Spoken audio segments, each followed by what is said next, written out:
مقدار المواهب هل ترى هل ورى لحاجب عندكم أفضل الجلمانا أفضل الجلمانا أفضل الجلمانا يا طيبة يا طيبة يا ذوى العيان استكنا لك والهوى نادانا والهوى نادانا والهوى نادانا وصلاة الله تعالى على من كلم الغزال والآل أصحاب الكمال والأصحاب بمن علوا شانا بمن علوا شانا بمن علوا شانا يا طيبة يا طيبة يا ذوى العيان استكنا لك والهوى نادانا والهوى نادانا والهوى نادانا وصلاة الله تعالى على من كلم الغزال والآل أصحاب الكمال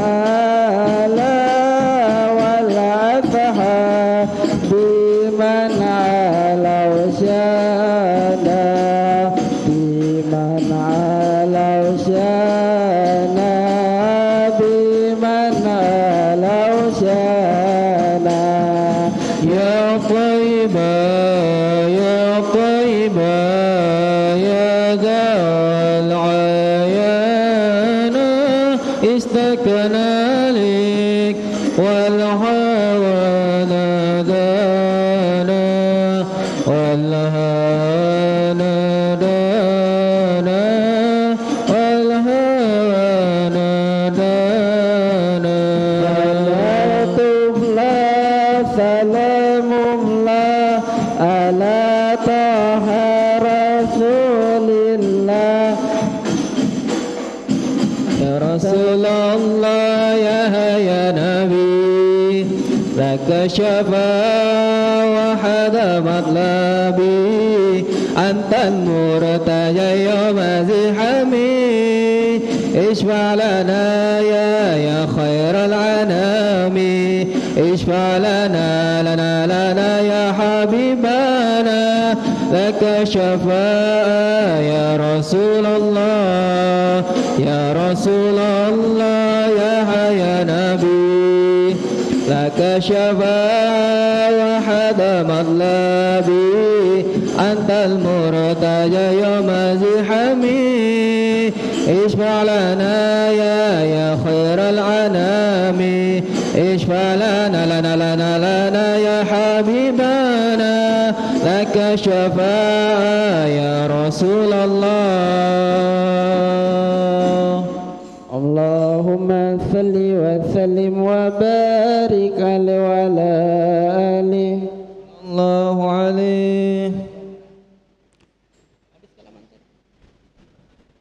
Matanya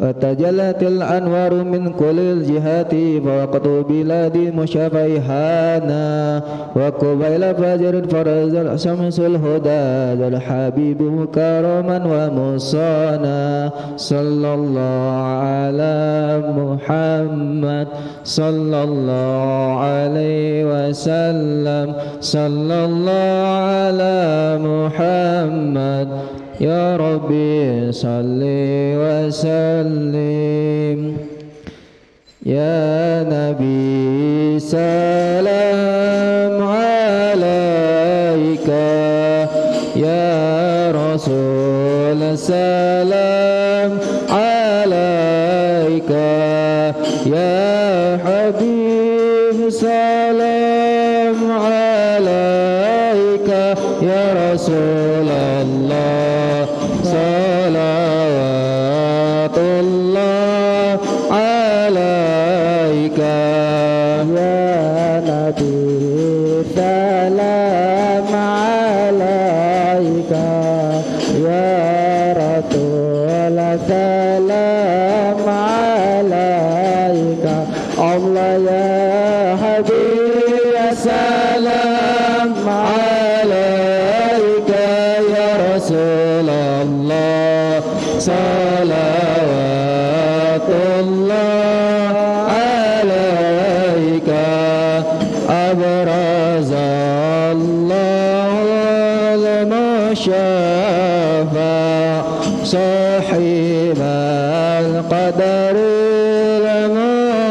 المرفع وملا النور النواحي برسول الله عما كل الكون أجمع يا نبي سلام عليك يا رسول سلام عليك الله يا حبيب سلام عليك يا رسول الله صلوات الله عليك نكست أصنام مشركين وبنا شرك تصدع ودنا وقت الهداية برسول الله وحمى الكفر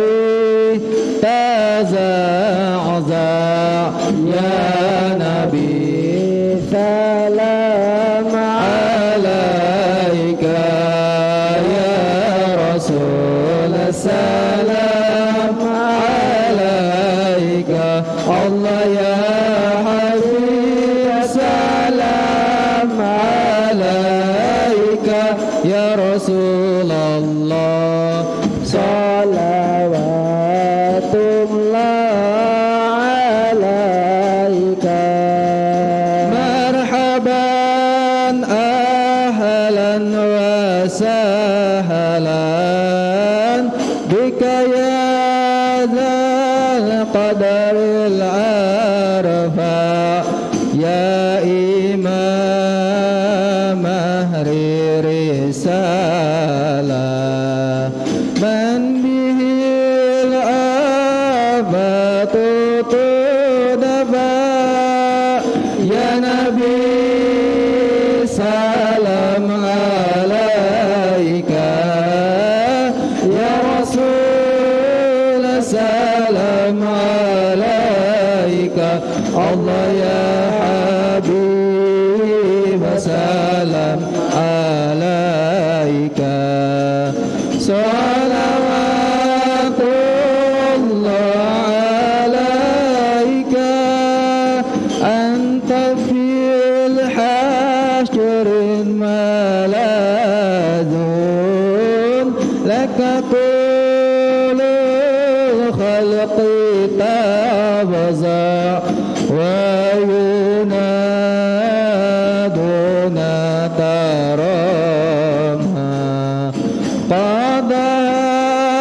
من حال أفظع يا نبي سلام عليك يا رسول سلام عليك الله يا حبيب سلام عليك صلوات الله عليك مرحبا يا مرحبا يا نور العين مرحبا جاد الحسين وحسنا مرحبا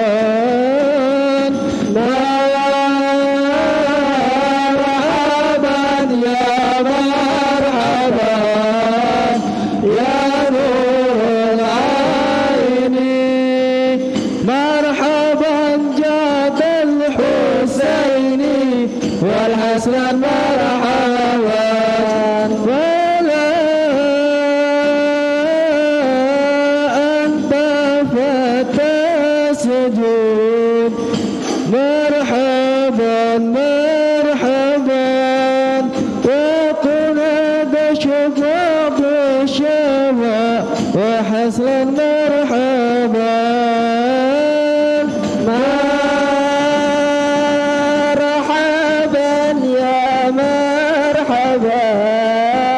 يا نور العين مرحبا جاد الحسين والحسن مرحبا وعليك الله صلى ما بدا النور وشاء وبك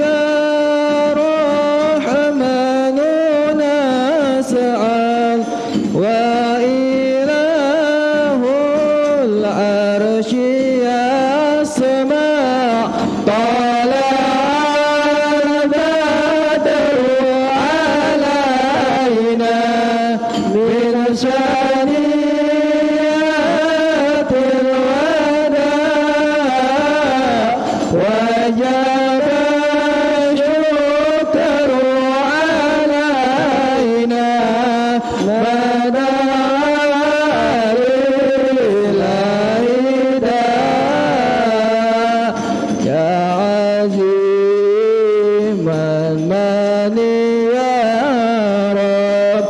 شملنا بالمصطفى جمع الله يرتجي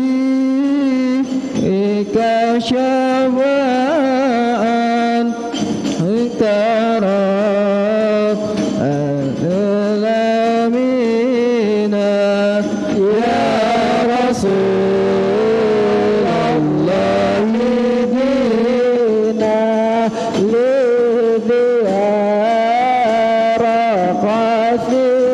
قاصدنا الله نرتجي منك شفاء عند رب العالمين فاغفر لي ذنوبي يا الله ببركات الحادي المشفى يا الله ربي فاغفر لي ذنوبي يا الله ببركات الحادي المشفى يا الله وقفنا كل بلايا يا الله ودرفع العات ورفع يا الله ربي فاغفر لي ذنوبي يا الله ببركات الحادي المشفع يا الله واهدنا يا رب أغيث لنا بالحياة حتى اليهما وختم الأمر بحسنى وسيلي عقبى وما رجاء صلى الله على محمد مرحبا صلى الله عليه وسلم مرحبا صلى الله على محمد مرحبا صلى الله عليه وسلم مرحبا وصلاة الله تغشى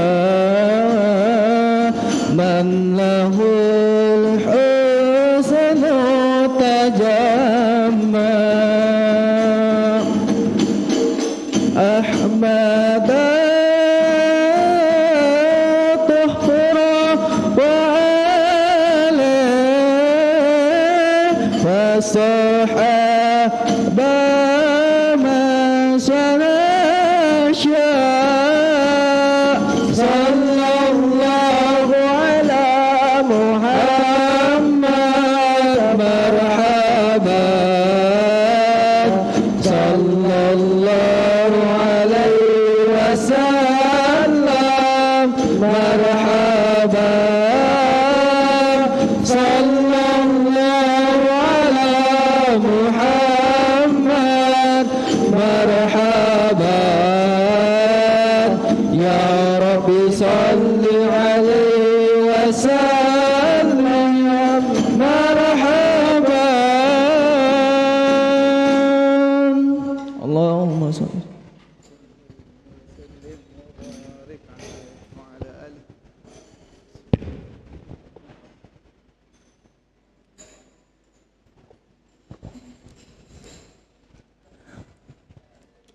Bismillahirrahmanirrahim. Assalamualaikum warahmatullahi wabarakatuh. Alhamdulillahi rabbil alamin. Assalatu wassalamu ala asrafil anbiya'i wal mursalin wa ala alihi wa sahbihi ajma'in. Amma ba'du. Hadirin sahabat Irma dan pemirsa live streaming Irma yang dirahmati Allah Subhanahu wa taala. Alhamdulillah pada hari ini Ahad 8 Zulqa'dah 1444 Hijriah atau bertepatan dengan tanggal 28 Mei 2023 Masehi telah hadir bersama kita Al-Mukarram Al-Ustadz Al-Habib Rodi bin Husin Al-Kaf yang akan menyampaikan materi kuliah duha dengan pembahasan kitab Asy-Syawarid wasyawahid. Sebelum kita memulai acara pada hari ini, marilah kita membaca umul kitab suratul Fatihah ala hadhihi niyyah wa ala kulli niyatin salihah wa ila hadratin Nabi Muhammadin sallallahu alaihi wasallam. Al-Fatihah.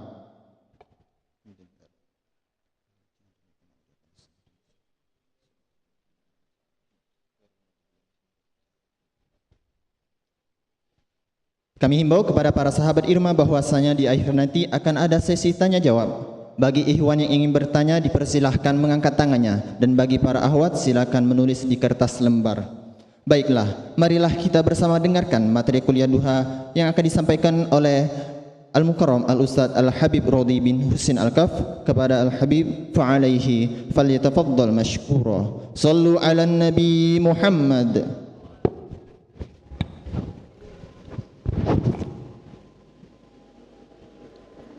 السلام عليكم ورحمة الله وبركاته. الحمد لله رب العالمين وبه نستعين على أمور الدنيا والدين والصلاة والسلام على أشرف الأنبياء والمرسلين سيدنا ومولانا محمد وعلى آله وصحبه أجمعين.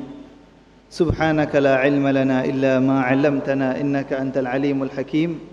رب اشرح لي صدري ويسر لي أمري واحلل عقدة من لساني يفقه قولي وسدد لساني واهد قلبي بجاه النبي والصحب والآل.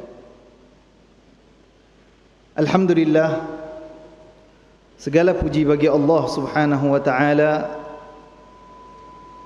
yang tiada henti-hentinya memberikan karunia-karunia besar, yang tiada henti-hentinya memberikan kita segala macam hal yang kita butuhkan. Ingat bahwasanya Allah Subhanahu wa taala akan memberikan setiap makhluk apapun yang ia butuhkan, namun tidak memberikan kepada setiap makhluk apapun yang dia inginkan. Allah telah memberikan kepada kita nafas yang kalau seandainya kita hargakan dengan uang kita sekarang, setiap nafas yang kita hirup dan kita hembuskan itu adalah bernilai. Orang-orang yang tidak diberikan kesehatan oleh Allah Subhanahu wa taala, mereka harus menebus kesehatan mereka di rumah sakit dengan uang berjuta-juta. Kesempatan yang kita miliki saat ini, waktu senggang untuk menghadiri majlis ilmu, tidak dimiliki oleh setiap manusia di muka bumi ini. Ada beberapa golongan manusia yang rela membayar jutaan bahkan ratusan juta agar supaya mereka mendapatkan waktu-waktu kosong, waktu senggang, sehingga mereka dapat menikmati diri sendiri. Alhamdulillah, Allah Subhanahu wa taala memberikan kita apapun yang kita butuhkan tersebut secara cuma-cuma, tanpa kita pinta, tanpa kita katakan terlebih dahulu kepada Allah Subhanahu wa taala. Dan nikmat terbesar yang Allah Subhanahu wa taala berikan kepada kita adalah nikmat Islam. Nikmat menjadi umat baginda Nabi Muhammad sallallahu alaihi wa alihi wasallam. Ikhwani yang dimuliakan oleh Allah, kita akan lanjutkan pembacaan kitab Asy-Syawarid wasyawahid karangan Al-Habib Ali bin Hasan Al-Attas radhiyallahu taala anhu wa ardhah. Di sini beliau radhiyallahu taala anhu wa ardhah masih mengutip daripada perkataan-perkataan ulama, perkataan-perkataan para nabi-nabi terdahulu, para aulia dan baginda Nabi Muhammad sallallahu alaihi wasallam, masih yang berkenaan dengan lisan. Beliau mengutip sabda baginda Nabi Muhammad sallallahu alaihi wa alihi wasallam, qala sallallahu alaihi wasallam, al-bala'u muwakkalun bil mantiq. Al-bala'u muwakkalun bil mantiq. Begitulah bunyi sabda baginda Nabi Muhammad sallallahu alaihi wa alihi wasallam. Cobaan atau ujian atau apa yang menimpa kita di dalam masa kehidupan ini tergantung bagaimana caranya kita menjaga alat untuk berucap, yaitu lidah kita sendiri. Ikhwani, lidah ini saghirun jirmuhu kabirun jurmuh. Lidah itu kecil bentuknya tapi besar dampaknya. Berapa banyak ucapan-ucapan yang mungkin terdengar begitu pendek namun begitu dalam merasuk di dalam jiwa raga seseorang yang mendengarkannya. Berapa banyak pemuda-pemuda yang ingin bunuh diri sampai-sampai hanya karena mereka mendapatkan celaan-celaan dari teman-temannya. Berapa banyak orang yang celaka hanya karena mereka salah ucap. Oleh karena itu tidak berlebihan ketika Nabi Muhammad sallallahu alaihi wasallam bersabda, al-bala'u muwakkalun bil mantiq. Sesungguhnya ujian yang akan kita dapatkan tergantung bagaimana kita menjaga lidah kita. Wa qala sallallahu alaihi wasallam, man waqahu Allahu ma baina lahyaihi wa ma baina rijlaihi dakhala al-jannah. Di hadis yang satunya baginda Nabi Muhammad sallallahu alaihi wasallam menjelaskan dua resep untuk agar supaya seseorang masuk ke surganya Allah. Gampang masuk surga, itu gampang. Untuk mendapatkan surganya Allah, kata Nabi Muhammad sallallahu alaihi wasallam, syaratnya dua. Syaratnya ada dua. Apa itu? orang yang mampu menjaga sesuatu benda yang ada di antara dua rahangnya dan menjaga kehormatan yang ada di antara dua kakinya, yaitu kemaluannya, maka kata baginda Nabi Muhammad sallallahu alaihi wasallam, dakhalal jannah, dia akan memasuki surganya Allah Subhanahu wa taala. Atau di hadis lain Nabi Muhammad sallallahu alaihi wasallam bersabda, barang siapa yang menjamin bisa mengontrol lidahnya dan bisa menjaga kehormatannya, maka aku jamin, kata Nabi Muhammad sallallahu alaihi wasallam, dia untuk masuk surganya Allah. Resepnya gampang, tapi kedua-duanya ini adalah yang tersulit daripada segala cobaan-cobaan, ujian-ujian yang lainnya. Mulut, tempatnya lidah, ini adalah sumber segala permasalahan. Ucapan-ucapan kita berdampak untuk kehidupan kita sendiri. Cara kita bertutur kata mencerminkan bagaimana yang ada di hati kita. Seseorang mungkin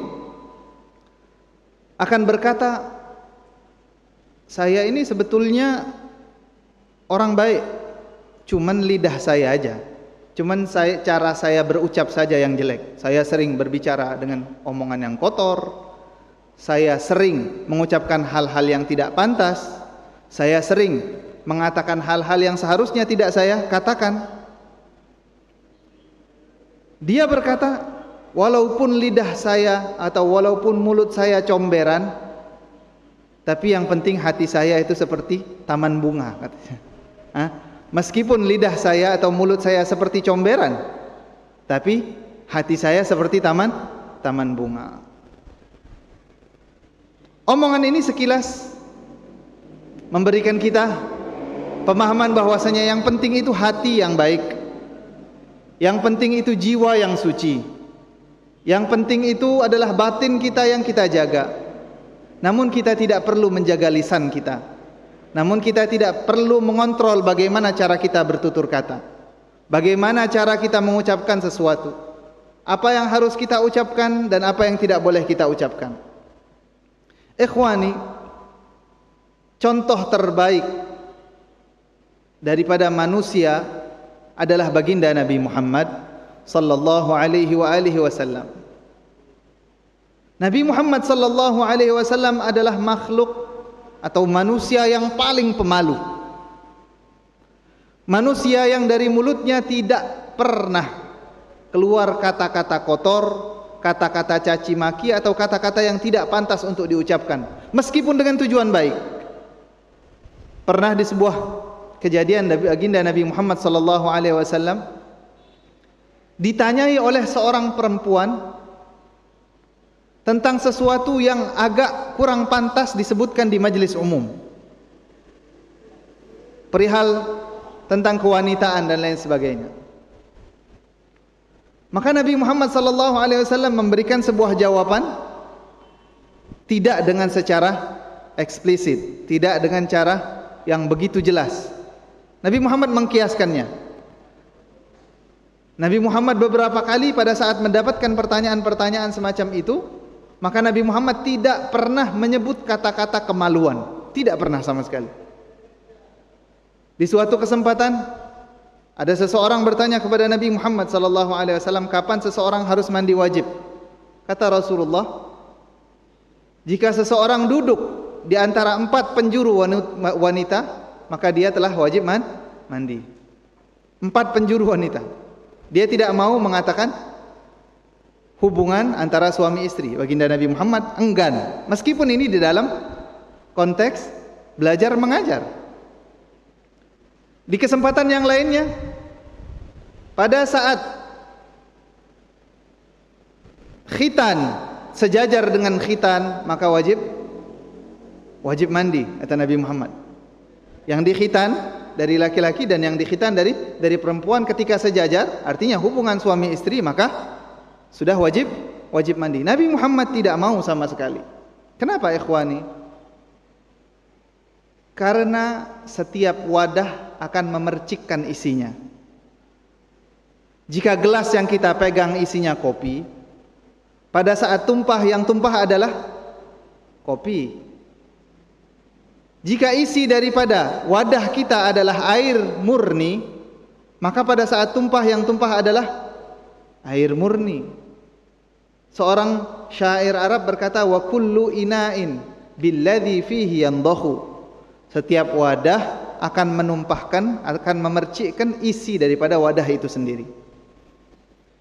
Jadi omongan orang yang bilang tak apa-apa, mulut saya seperti comberan, yang penting hati saya seperti taman bunga tadi, ini tidak sebetulnya benar, tidak sepenuhnya benar. Karena lisan mencerminkan keadaan batin. Masalah berucap dengan ucapan yang kotor, ini masalah terbiasa atau tidak terbiasa. Orang yang terbiasa akan dengan mudah melontarkan hal-hal yang tidak pantas, mengucapkan perkara-perkara yang tidak bagus, sangat-sangat mudah. Tidak jarang kita dengar pemuda-pemuda, entah itu di televisi, entah itu di YouTube, entah itu di tempat-tempat nongkrong kita, mengakhiri setiap omongannya dengan kata-kata yang tidak pantas. Dengan kata-kata yang tidak pantas. Setiap selesai omongan, ia menutup omongannya dengan kata-kata yang tidak pantas. Itu bukan karena mereka harus mengucapkannya, tidak. Terkadang tempat kita bergaul, teman-teman yang kita ajak mengobrol, mereka semua menganggap hal yang sedemikian itu keren. Hal yang demikian itu bagus. Padahal sejatinya orang Muslim adalah orang yang paling menjaga lidahnya. Orang Islam sejati adalah orang yang betul-betul akan mampu mempertanggungjawabkan setiap kata yang keluar dari mulutnya. Jadi ini masalah terbiasa atau tidak? Tidak terbiasa. Jika seseorang sudah mulai terbiasa dengan hal-hal yang baik,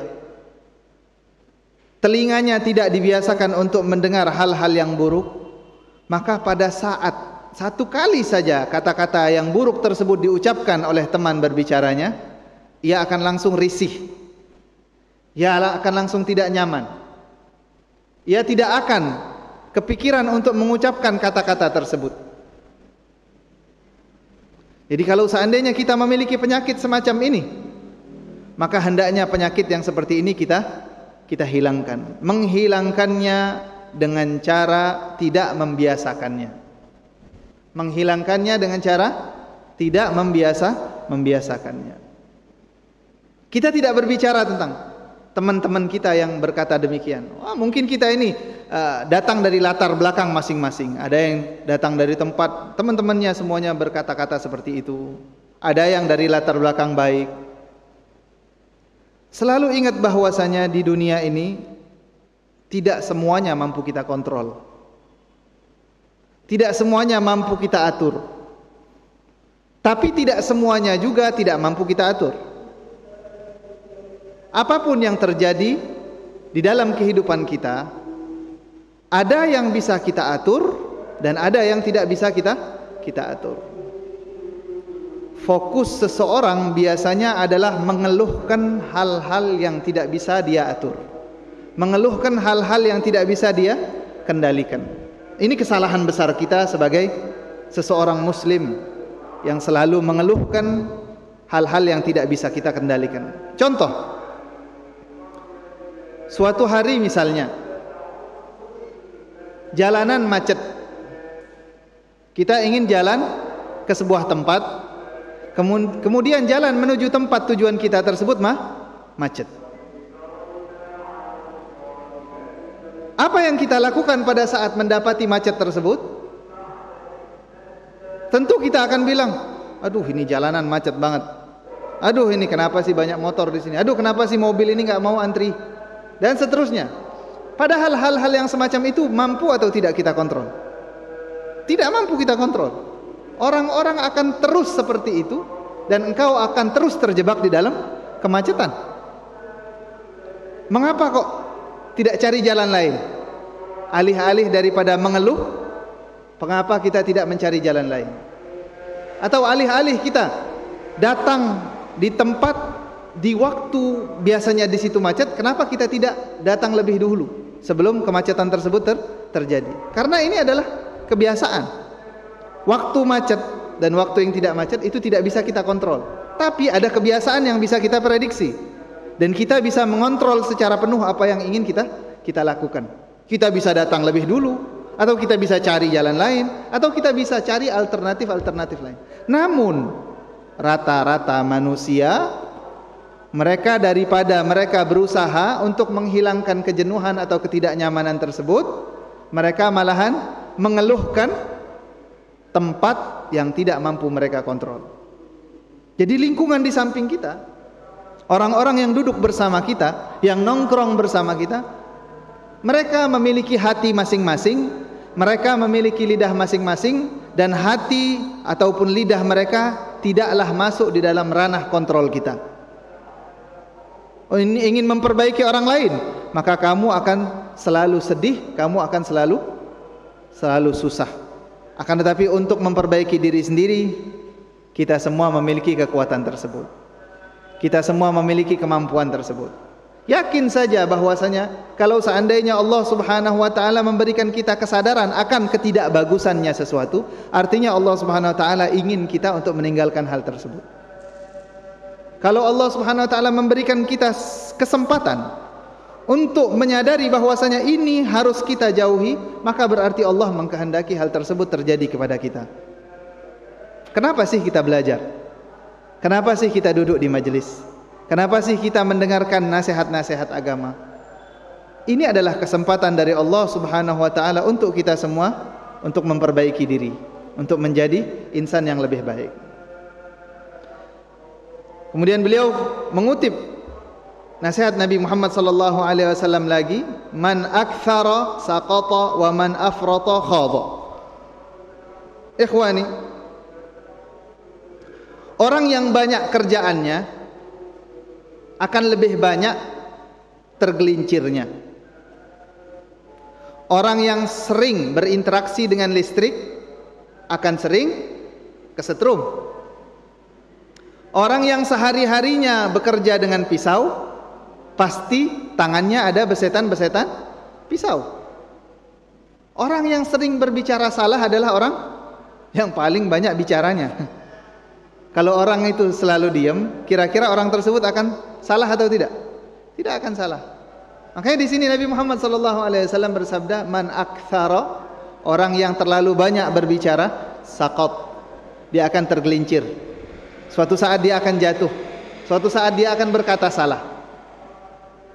Wa man afrata, dan orang yang berlebihan, khadha, dia akan tenggelam. Orang berlebihan akan tenggelam. Ini orang yang banyak berbicara ini dampaknya banyak ya. Dampaknya banyak. Tapi ini tidak ada hubungan, tidak ada kaitannya dengan istilah psikologi sekarang apa? Extrovert, introvert itu. Extrovert, introvert itu adalah sifat setiap manusia ya. Ada orang-orang yang memiliki sifat introvert, ada yang extrovert. Introvert adalah mereka yang lebih nyaman dengan diri sendiri. Kalau extrovert adalah mereka yang kenyamanannya hanya bisa didapatkan dengan kebersamaan. Tanpa kebersamaan mereka akan sedih.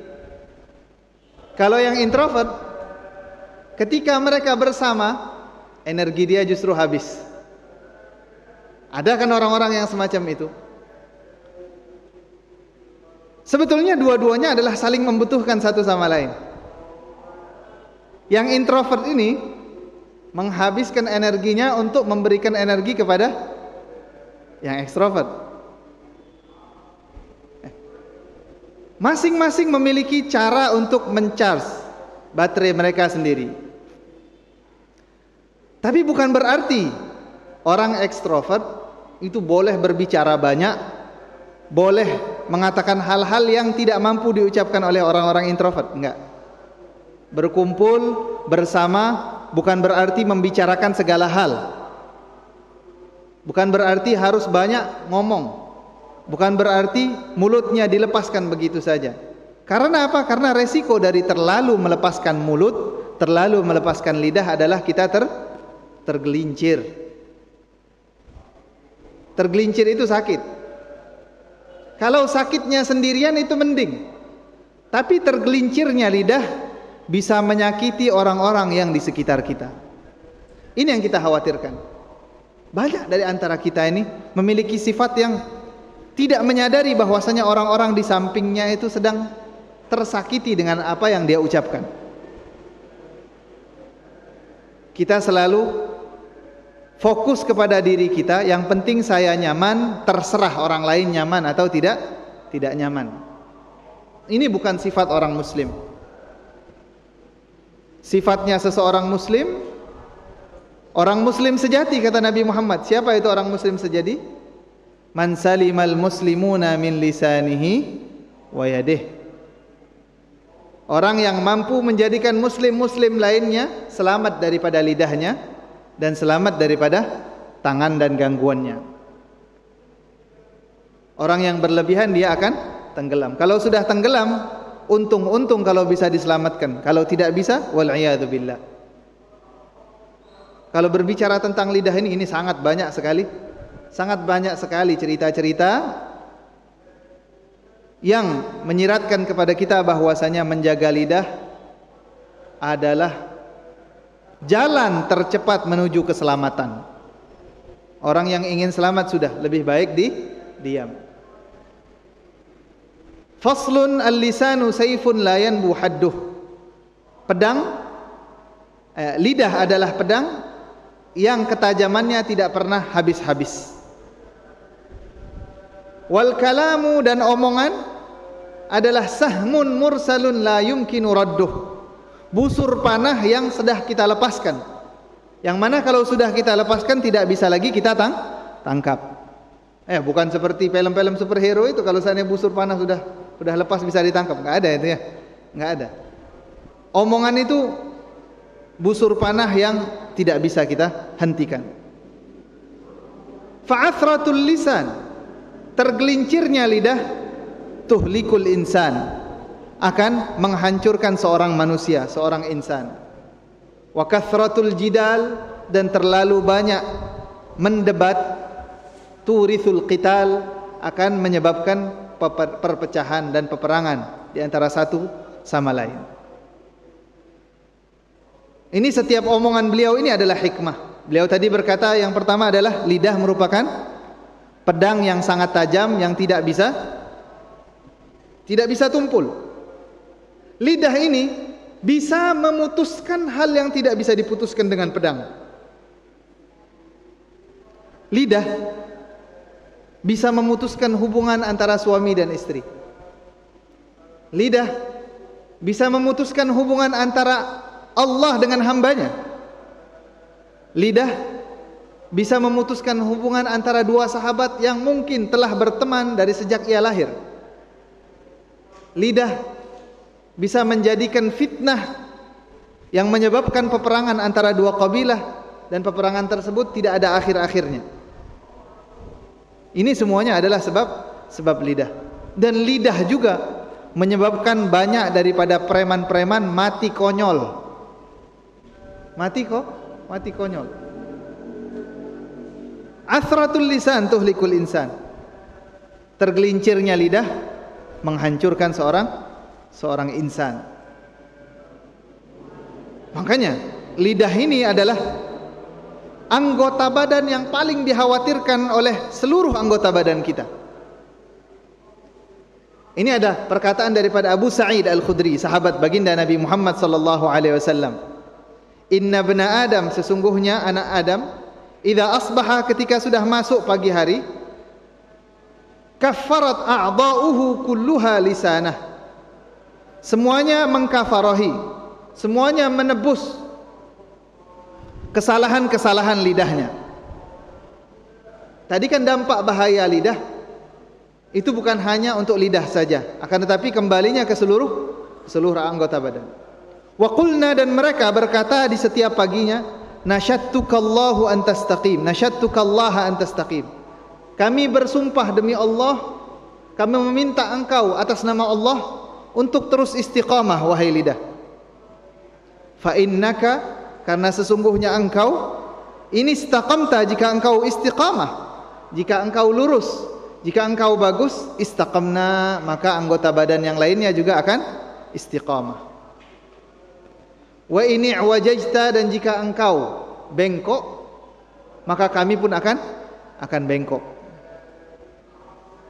Penyakit lidah atau penyakit ucapan kita sekarang lebih hebat daripada penyakit-penyakit lidah orang dahulu.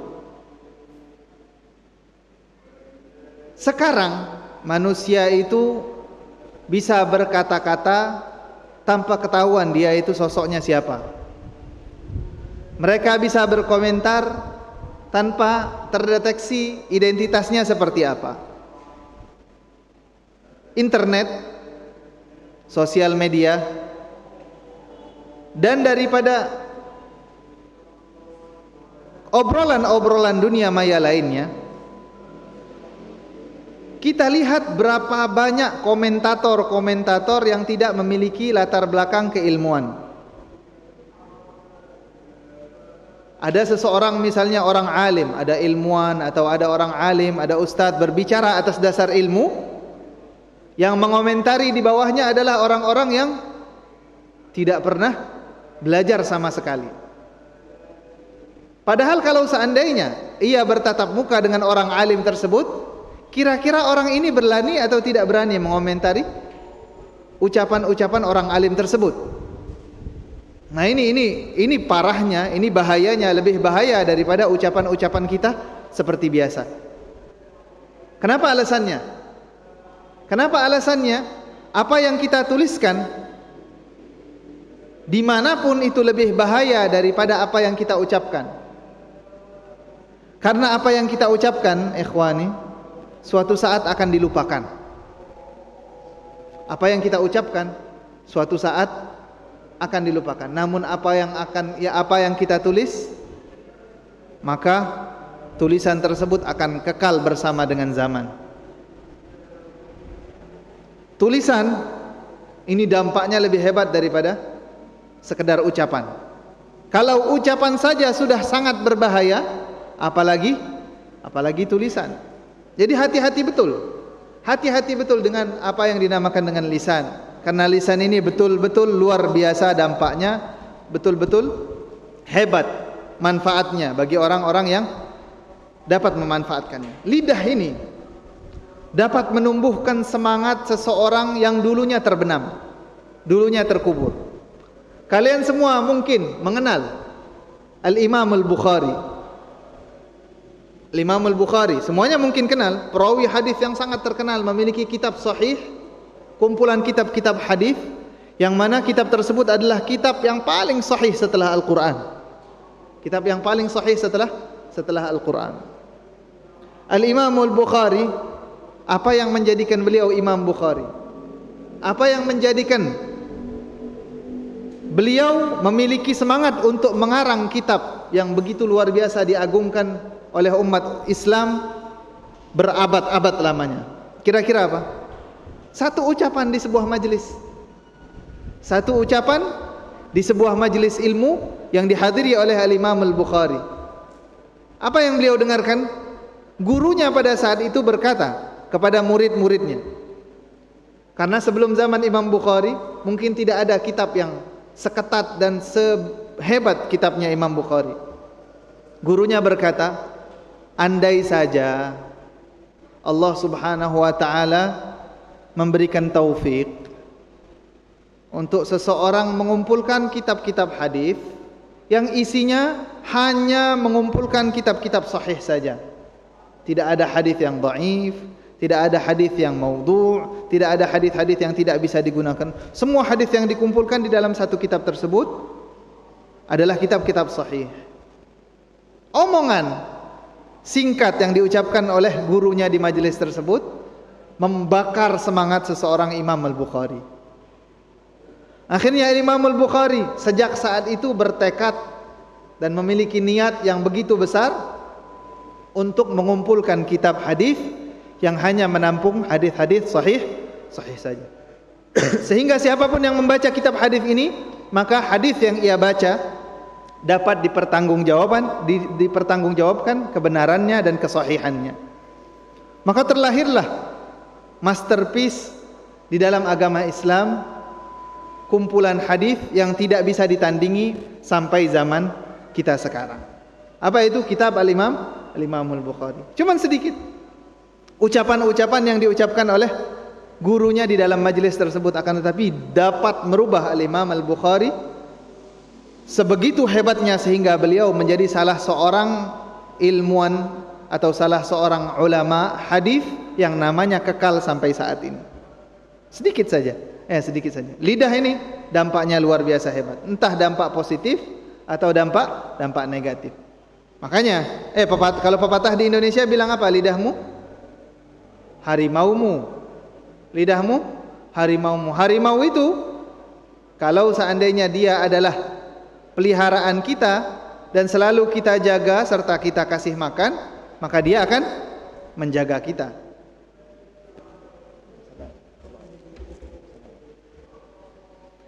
Dia akan memelihara kita, dia akan menjaga kita dari hal-hal yang tidak-tidak.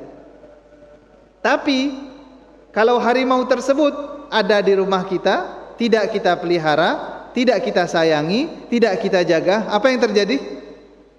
Harimau tersebut yang akan menerkam kita. Ada manfaatnya, ada negatifnya. Begitulah keadaan lidah yang seharusnya kita jaga. Oleh karena itu, semoga dengan menghadiri majelis-majelis semacam ini, kita lebih semangat lagi untuk menjaga lidah.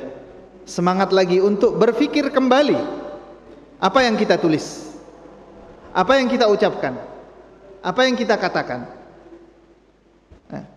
Karena penyesalan hanya akan datang setelah kejadian.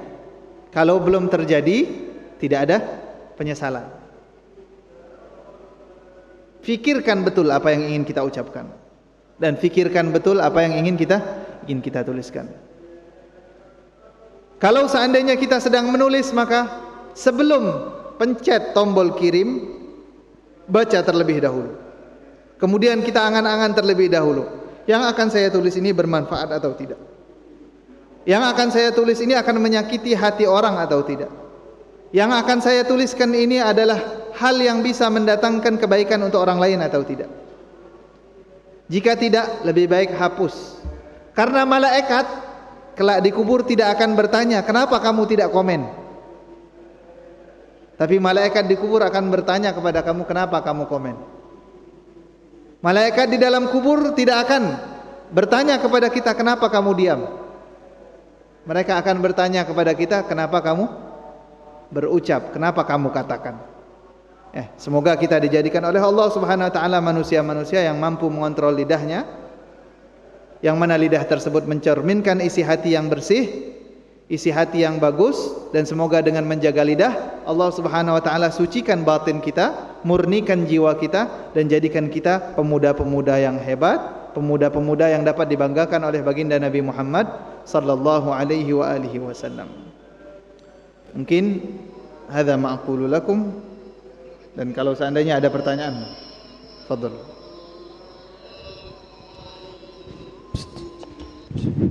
Alhamdulillah, terima kasih kepada Al-Mukarram Al-Ustaz Al-Habib Rodi bin Husin Al-Kaf yang telah menyampaikan materi kuliah duha kita pada hari ini. Baiklah, kita masuk ke sesi tanya jawab. Bagi sahabat Irma yang ingin bertanya, dipersilahkan.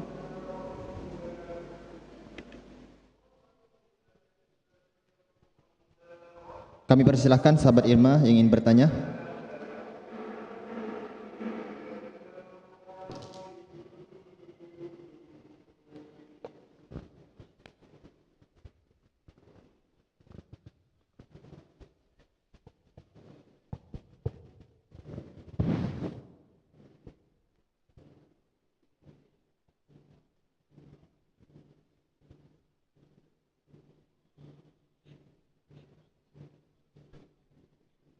Fatihah ila hadratin Nabi Muhammad sallallahu alaihi wasallam.